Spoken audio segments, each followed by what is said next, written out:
Hi friends, tailor Chitra. பாருங்கள், இப்போ ஒரு அழகான டிசைன் திலகா மாதிரி எடுத்திருக்கேன் பாருங்கள். இந்த மாதிரி பைப்பிங் வச்சு நம்ம ஃபஸ்ட்டு ரெடி பண்ணிக்கணும். இது எப்படி ரெடி பண்ணுங்கிறதெல்லாம் உங்களுக்கு காமிக்கிறேன், எப்படின்னு சொல்லிட்டு காமிக்கிறேன் உங்களுக்கு. இது ரொம்ப சிம்பிள், கொஞ்சம் கஷ்டமாக இருக்கும் அது பழகிற வரைக்கும். அப்புறம் பழகிட்டிங்கன்னா ரொம்ப ஈஸியாக இருக்கும். இப்போ இது வந்து நான் ரவுண்ட் நெக் வந்து ப்ளவுஸ் வந்து ஸ்டிச் பண்ணி அடித்து திருப்பி வச்சுருக்கேன். ஸோ இது வந்து அடித்து திருப்பதெல்லாம் காமிக்கிறேன், ஷார்ட்டாக காமிக்கணுங்கிறக்காக தான் உங்களுக்கு ரெடி பண்ணதை காமிக்கிறேன் உங்களுக்கு. இப்போ இந்த ப்ளவுஸில் பாருங்கள், ஃபஸ்ட்டு இந்த திலகா மாதிரி வந்து கேன்வாஸ் நம்ம கட் பண்ணி எடுத்துக்கலாம். நான் 3 கட் பண்ணி எடுத்திருக்கேன். இது வந்து நமக்கு என்ன கிளாத் வேணுமோ அந்த கிளாத்தில் வச்சு பாருங்கள், இப்படி அதாவது விரலில் வந்து நகர்த்தி கொடுக்கணும். நகர்த்தி கொடுத்து தான் வந்து இது வந்து ஸ்டிச் பண்ணணும். அப்போ தான் நம்ம கரெக்டாக கிடைக்கும்.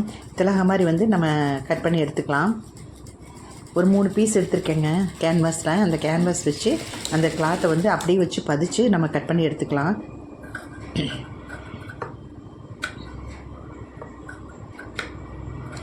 நீட்டாக அந்த கார்னர் அந்த தையல் மட்டும் விட்டுட்டு நீட்டாக வந்து இந்த மாதிரி கட் பண்ணி எடுத்துக்கலாம்.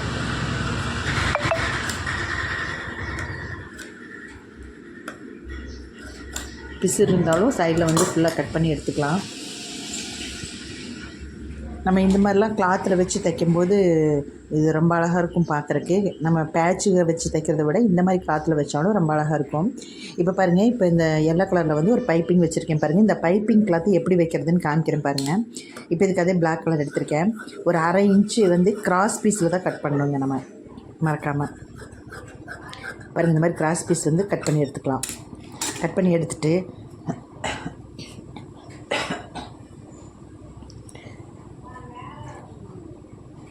இப்போ இது ஸ்டிச் பண்ணி வச்சுருக்கோம் இல்லைங்களா, அதில் வந்து பாருங்கள், கொஞ்சம் துணி மட்டும் மேலே விட்டுட்டு அந்த கார்னர்லேயே வந்து நம்ம தையல் போட்டுட்டு வரணும்.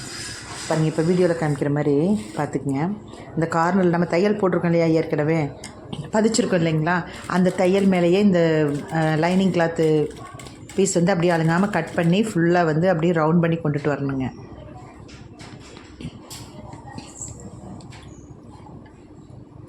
இது வந்து அப்படியே விரலில் வந்து நகர்த்தி கொடுத்துட்டே வரணும். இது உங்களுக்கு தெரியணுங்கிறக்காக தான் இந்த எல்லோ கலர் நூல் போட்டிருக்கேன் நான். பாருங்கள், இப்படி அப்படி கொஞ்சம் கொஞ்சமாக இன்ச்சாக நகர்த்தி கொண்டுட்டு வந்தால் தான் நமக்கு அந்த ஷேப் வந்து நமக்கு கரெக்டாக கிடைக்கும்.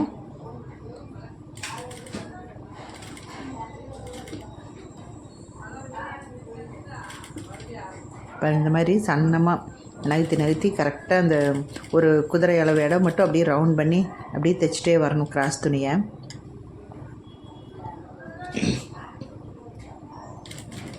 இதுக்கு பேர் ஆப்ளிக் ஒர்க்குன்னு சொல்லுவாங்க. ஸோ இதில் வந்து நிறைய மாடல்ஸ் இருக்குது. நான் ஒவ்வொரு மாடல் போடுறேங்க உங்களுக்கு.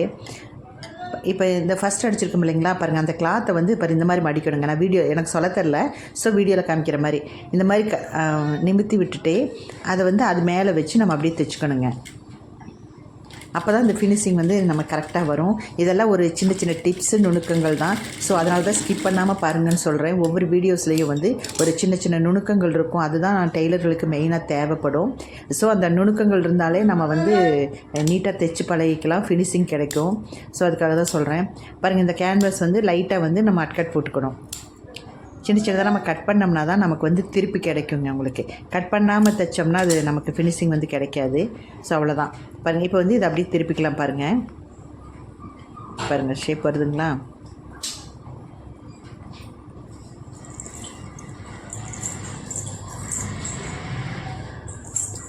இப்போ என்ன பண்ணும், நமக்கு எவ்வளோ தூரம் பைப்பிங் அகலம் வேணுமோ அந்த பைப்பிங் அளவு வச்சு அந்த மேலே இருக்கிறதுமா அந்த துணியை வந்து பாருங்கள் இந்த மாதிரி மடிச்சுட்டு, மடிக்கும்போது கிராஸாக வரும் அந்த கிளாத்து. ஸோ அதை வந்து உள்ளே தள்ளி மடித்து பாருங்கள், அது வந்து இப்படி உள்ளே தள்ளிக்கணும்.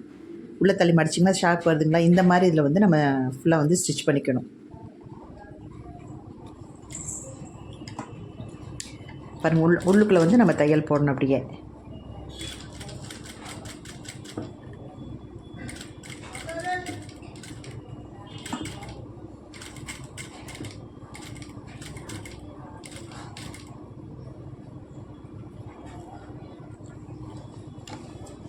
தைச்சாச்சு. தைச்சதுக்கப்புறம் பார்த்திங்கன்னா இந்த பின்னாடி திருப்பி பார்த்திங்கன்னா இந்த பிசுறெல்லாம் இருக்கு இல்லையா, இந்த பிசுறு துணிகளெல்லாம் நம்ம கட் பண்ணி எடுத்துக்கலாம்.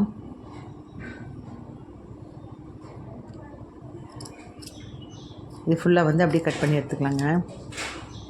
தையலில் வந்து கட் பண்ண வேண்டாம், இந்த பிசுகளை மட்டும் அப்படியே கட் பண்ணி எடுத்துக்கலாம்.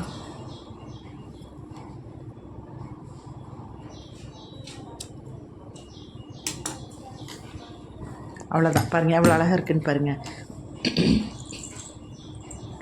நெக்ஸ்ட் இன்னொன்று, இந்த மாதிரி அந்த 3 பீஸையும் வந்து நம்ம ரெடி பண்ணி வச்சுக்கணும். இதே மாதிரி ஸ்டிச் பண்ணி 3 பீஸு ரெடி பண்ணி வச்சுக்கலாம். பாருங்கள் ரெடி பண்ணிட்டேன். ரெடி பண்ணியாச்சு. அடுத்தது பார்த்திங்கன்னா அதே மாதிரி திலக மாதிரியே சின்ன 4 பீஸ் வந்து குட்டி பீஸாக எடுத்திருக்கேன். இந்த குட்டி பீஸ் வந்து பாருங்கள் இந்த கிளாத்தில் வச்சு அதே மாதிரியே நான் அடித்து திருப்பியிருக்கேன். பாருங்கள் எவ்வளோ அழகாக இருக்குதுன்னு பாருங்கள் பார்க்குறக்கே. இப்போ அடுத்தது வந்து நம்ம ப்ளவுஸில் வந்து நம்ம எப்படி தைக்கலாங்கிறத பார்க்கலாம். பாருங்கள் ப்ளவுஸ் வந்து ரவுண்ட் நெக்கு. இது வந்து நான் பேக்கும் இடுப்புக்கிட்டே எல்லாம் அடித்து திருப்பியாச்சு. சரிங்களா? இப்போ இந்த நம்ம இது வரைஞ்சிருக்கோம் இல்லைங்களா, திலக மாதிரி எடுத்துருக்கோம் இல்லைங்களா, அதில் பாருங்கள் இப்போ நான் வீடியோவில் காமிக்கிற மாதிரி பாருங்கள். அதுக்கு வந்து நமக்கு என்ன கலர் மேட்சாக இருக்கோ அந்த மேட்சில் வந்து இந்த மாதிரி நூல் தையல் வந்து போட்டுக்கலாம். இது வந்து அழகாக இருக்குங்க. இந்த மாதிரி போடும்போது இந்த ஃப்ளவரில் லீஃப்ல எல்லாம் பார்த்திங்கன்னா அந்த நரம்பு இருக்குது இல்லைங்களா, அந்த மாதிரி இருக்கும் பார்க்குறக்கு. பாருங்கள் இந்த மாதிரி தான் ஃபஸ்ட்டு கொண்டு வந்து அப்படியே பேக் சைடு கொண்டு போனீங்கனாலே அந்த நல்லா திக்காக பிடிச்சிக்கும். அந்த இது தையல் 2 தையல் போட்டிங்கன்னா ரொம்ப அழகாக இருக்கும். நெக்ஸ்ட்டு பார்த்திங்கன்னா பைப்பிங் ஒரு 1.5 இன்ச்சு எடுத்து இந்த மாதிரி பைப்பிங் தைச்சி திருப்பி வச்சுக்கிட்டேன் நான். இது எதுக்குங்கிறது உங்களுக்கு காமிக்கிறேன் பாருங்கள். இப்போ இந்த ப்ளவுஸில் வந்து எங்கெங்கே நம்ம வைக்கலான்னு ஒரு ஐடியா பண்ணிவிட்டு நெக்ஸ்ட்டு பாருங்கள் என்ன பண்ணுறேன்னு பாருங்கள். இப்போ இந்த கீழேருந்து பாருங்கள் அப்படியே வச்சு தைச்சிட்டு வரேன் பாருங்கள்.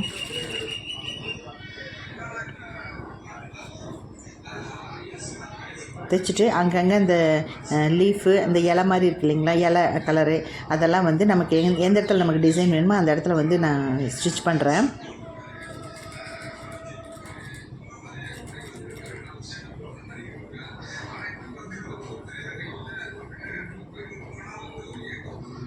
நெக்ஸ்ட் பாருங்கள் இங்கே க்ரீன் கலர் ஒன்று வச்சு தைக்கிறேன். இந்த மாதிரி வந்து நம்ம ஷேப் வந்து நம்ம ஒவ்வொரு இடத்துல வச்சு நம்ம தைச்சிக்கலாங்க. இது வந்து தண்டு மாதிரின்னு வைங்களேன், கொடி மாதிரி. அந்த கொடி வந்து நமக்கு ஷேப் வந்து கொஞ்சம் வளைஞ்ச மாதிரி அந்த மாதிரி வச்சோம்னா அழகாக இருக்கும் பார்க்குறக்கு. ஸோ நான் அந்த மாதிரி தான் பண்ணிகிட்ருக்கேன். இது வந்து உங்களுக்கு ஃபுல்லாக ஃபினிஷ் பண்ணி காமிக்கும்போது தான் இதனுடைய லுக் எப்படி இருக்குதுன்னு தெரியும் உங்களுக்கு. பாருங்கள் அங்கங்கே வச்சு எல்லாம் ஃபினிஷ் பண்ணிடுறேன் பாருங்கள். அவ்வளோதான் ஃபினிஷ் பண்ணியாச்சு. பாருங்கள் எவ்வளோ அழகாக இருக்குதுன்னு பாருங்கள் பார்க்குறக்கு. இந்த மாதிரி ஃபினிஷ் பண்ணிவிட்டு இதில் கொஞ்சம் சின்ன டெக்கரேஷன் தான். அந்த மணி இருக்குது இல்லைங்களா, மணி கோல்டு முத்து பாருங்கள் இந்த மாதிரி வச்சுருக்கேன்.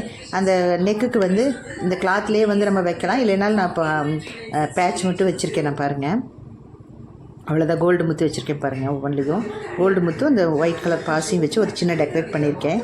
பார்க்குறக்கு எவ்வளோ அழகாக இருக்குதுன்னு பாருங்கள். இது பிடிச்சின்னா மறக்காமல் சப்ஸ்கிரைப் பண்ணி வச்சுக்கோங்க. பாருங்கள் இந்த மாதிரி தான் இந்த க்ரீன் கலர் உள்ள நீடில் மாதிரி போட்டிருக்கேன் பார்த்தீங்களா தையல், அந்த மாதிரிலாம் போட்டிங்கன்னா அழகாக இருக்கும் பார்க்குறக்கு. ஸோ நெக்ஸ்ட் வந்து இன்னொரு பேட்டர்னில் வந்து உங்களுக்கு ஒரு வீடியோ போடுறேன். சப்ஸ்கிரைப் பண்ணி வச்சுங்க புதுசாக பார்க்குறவங்கெல்லாம், ஓகேங்களா? பாருங்கள் இந்த மாதிரி தான் அந்த பைப்பிங் தயாரிக்கிறது. இந்த மாதிரி பைப்பிங் ரெடி பண்ணுறது ஒரு தையல் போட்டுட்டு உள்ள நீடில் விட்டு திருப்பினோம்னா இந்த மாதிரி வந்துடும். அதை தான் நான் இப்போ ஸ்டிச் பண்ணியிருக்கேங்க. பாருங்கள் இது போடும்போது சிம்பிள் ஒர்க்காகவும் இருக்கும், ரொம்ப கிராண்டாகவும் தெரியாது, பார்க்குறக்கு ரொம்ப அழகாகவும் இருக்கும், ஃபேன்சியாகவும் இருக்கும். ஸோ நீங்களும் ட்ரை பண்ணி பார்த்துட்டு எனக்கு எப்படி இருக்குன்ட்டு கமெண்ட் பண்ணுங்கள். புதுசாக பார்க்குற பிக்னஸ் எல்லாம் வந்து சப்ஸ்கிரைப் பண்ணி வச்சுங்க மறக்காமல். பாருங்கள் சூப்பராக இருக்கு இல்லைங்க, எனக்கு ரொம்ப பிடிச்சிது. உங்களுக்கு பிடிச்சதா என்னங்கிறது எனக்கு உங்கள் கமெண்டில் தான் எனக்கு தெரியும். மறக்காமல் லைக் பண்ணி வச்சுங்க. ஏன்னா நீங்கள் லைக் பண்ணுறதுலையும் கமெண்ட் பண்ணுறதுல தான் எப்படி இருக்குதுன்னு சொல்லி எனக்கு தெரியும். ஏதாவது தப்பு ஏதாச்சும் இருந்ததுனாலும் நீங்கள் எனக்கு கமெண்ட் பண்ணுங்கள் சுட்டி காமிச்சு. ஸோ நான் அதை வந்து திருத்திக்கிறேன், ஓகேங்களா? எனக்கு தெரிஞ்ச ஏதோ கொஞ்சம் தையல் வந்து உங்களுக்கும் தெரியட்டுங்கிறதுக்காக தான் நானும் சொல்லி கொடுத்துட்ருக்கேங்க. நீங்கள் இந்த மாதிரியெல்லாம் ப்ளவுஸ் இப்போ தைச்சி போடுங்க, நல்லாயிருக்கும். தேங்க்யூ.